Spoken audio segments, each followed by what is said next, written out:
Okay guys, welcome back to Essentials of a PC Part 2.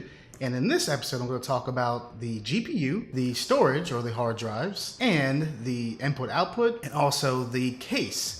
So we're going to try to make this as short and simple as possible. That's the point of this series that I'm doing, just to make it a quick learning process for people who don't know these things. So guys, the first thing we're going to talk about is the GPU, which is the graphics processing unit. So a GPU is a single chip processor that aids in lighting effects and transforming of the object when a scene is redrawn. Now that's a definition by NVIDIA.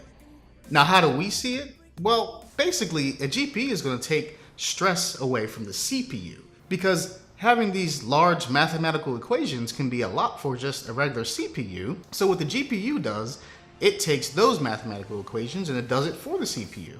Basically, it takes a huge load off the CPU to help with the mathematical equations and drawing this 3D space in what we see in games.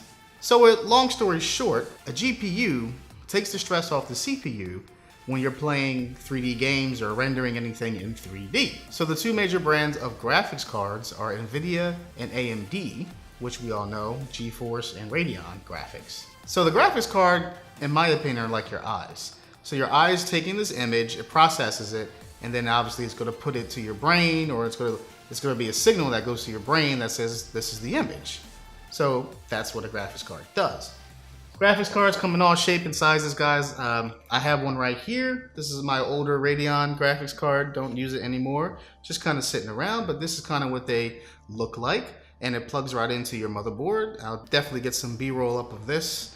So yeah, I mean, that's graphics cards. Simple, but very, very important when it comes to gaming. So my next topic is going to be a hard drive. Now, in part one, I talked about one type of memory, which was RAM, random access memory. This is a different type of memory. Well, actually, I'll put a little link to that part one just in case you didn't see it right up here.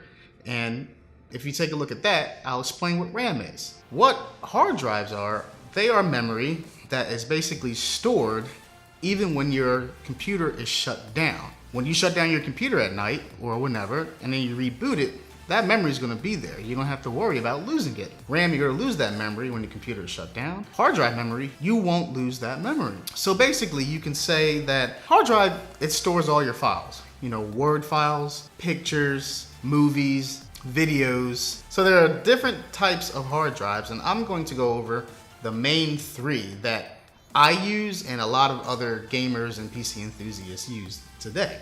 So the first type I'm going to talk about is the mechanical hard drive. Now this is the oldest and slowest of the three. And basically a mechanical hard drive uses a spinning magnetic disc and uses a read-write head that literally writes everything to your hard drive. And that's how it stores it as memory.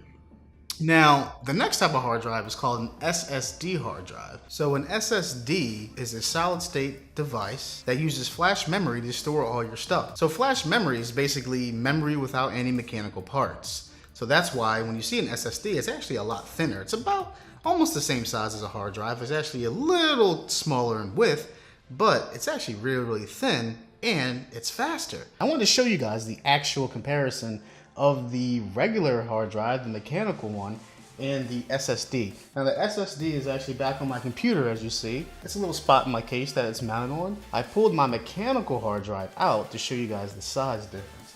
Now there you go. So this is the SSD, whereas here is a regular mechanical hard drive. And you can see the size difference. And look at the thickness of the mechanical hard drive. And you'll see, I'll put some B-roll of the thickness of the SSD. So basically, huge difference, and very, very huge difference in read and write speeds. Now, the last type of memory I'm going to talk about is your M.2. Well, your last type of storage memory is the M.2. Now, the M.2 SSD is an SSD that really doesn't have an enclosure to it most of the time, but it's extremely thin, and the good thing about it is it can fit right into your computer, right on the motherboard. So it takes up basically no space, and it's lightning fast. So to compare a regular SSD to an M.2 SSD, a regular SSD can read up to about 600 megabytes per second. Now that's pretty fast, don't get me wrong. But when it comes to an M.2, it goes up to around 4,000 megabytes per second. That's blazing fast. You'll see a lot of enthusiasts nowadays, including myself, buy the M.2, and that's where I'll install Windows on, because Windows boots up really fast, and if I'm doing other things, it just accesses the memory and all my storage and files really, really fast. So an M.2, guys, looks like this. If you haven't seen one already, it literally looks like a super thin flash drive, and I'll move it up a little bit so you guys can maybe see it a little better, and I'll get some B-roll of this as well. But this is an M.2, and this is how thin an M.2 is. So you see the big comparison. Now, don't get me wrong, guys, it does come with a price, literally. The price of this is a lot more than the price of a regular SSD. And this one has about 250 gigabytes of memory on it, and I still paid around $120 for it. Now, an SSD you can get a lot cheaper now for the same amount of storage. So if you want blazing fast, you definitely want to try the M.2. So what's the next thing on my list? That would be I/O, or input output. Now, just to make things quick and simple, there's really not much to I/O. It means exactly what it means. It's your input output to your computer. So you have things like your mouse, you got your keyboard, you got speakers for sound, you got any type of printer or any type of modem that you're connecting all to your motherboard onto, basically your PC. Okay guys, so here I am. This is the back of my computer right here. And as you see, I wanted to show you, this is called the I/O shield, this metal piece right here. This is a shield that is here to protect my input output on my motherboard. And as you see, I have different ports for these different plugs and connections, like my mouse, keyboard, sound, that are literally going right into the motherboard. So your input output is more like nerves in your body, where it's basically sending messages back to the main computer or your brain. So the next thing I'm going to talk about is very important, in my opinion, when it comes to aesthetics and whatnot and looks, is your computer case. So the computer case is literally what holds everything in your computer together. Your motherboard, your hard drives, fans for cooling, your power supply is all inside the PC case.